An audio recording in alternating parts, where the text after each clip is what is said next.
successful to reach your goals. This is why, in a way, Greek propaganda was, in a way, probably the most successful of the Balkan propaganda, followed maybe by the Romanian. Because the Greeks, and to a much lesser extent the Romanians, have been looked upon as belonging to European civilization. Bulgarians have not. Albanians, they were not even thought of. But neither Serbs, in a way. They're, you know, kind of exotic nations, different kind of exotic nations. But what you mentioned, unfortunately, there is no great distinction between the thesis of propaganda, and it was mentioned by some of the reviewers here, between the thesis of propaganda that are directed abroad. And more or less the same, unfortunately, the same topics are discussed in the textbooks, in the novels, in the poems that influence your own nation. In fact, it was mentioned by Yakovs, I think, years ago. I started to work on a project.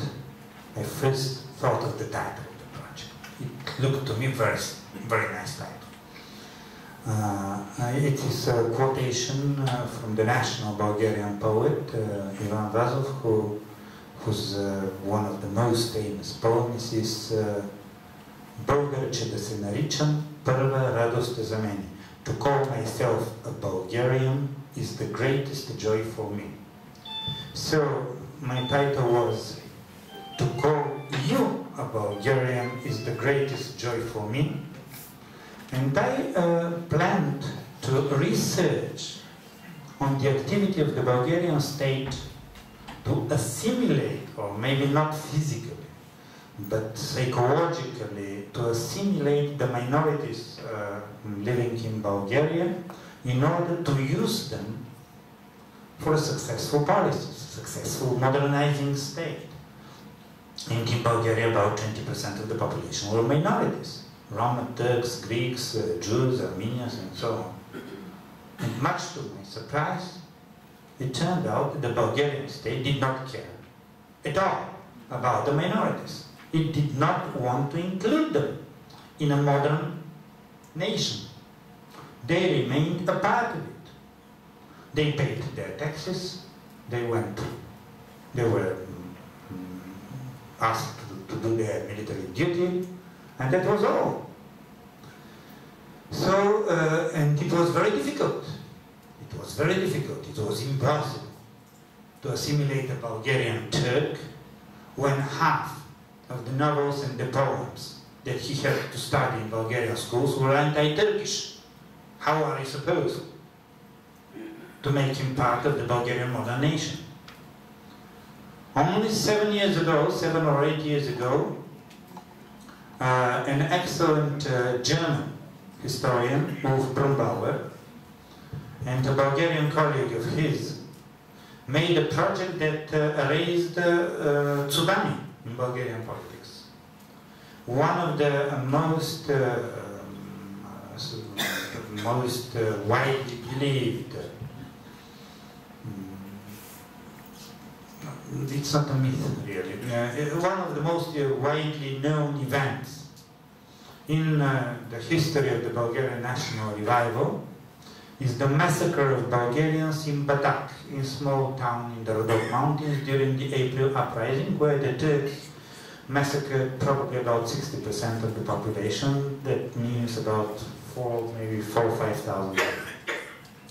And Brumbauer and his Bulgarian colleague made a research on how, they said, how the myth of Batak was developed in Bulgaria. And there was such a public outcry again. What? Batak? Myth? It is in all our textbooks in in the poems, in the novels, and I took part in that, and I said that the problem is, of course, there is a myth. There was an actual historical event that was turned into a political myth, but the problem is that the politicians should not meddle in this. This is a problem of the research of historians, of social anthropologists, of psychologists, and so on. And it is not the business of the president of the country to give his opinion, though he's a historian himself and a former student of mine, but he's the president of the country now, and he has absolutely no right to do it.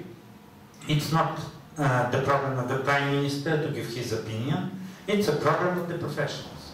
And this is one of the things that happen. This happens in Bulgaria also. Welcome to the club, because we as Greeks, we can speak about many stories like the Batak case. Ladies and gentlemen, thank you very much for coming. I would like to thank Professor Epikentro for coming. Good night. Thank you.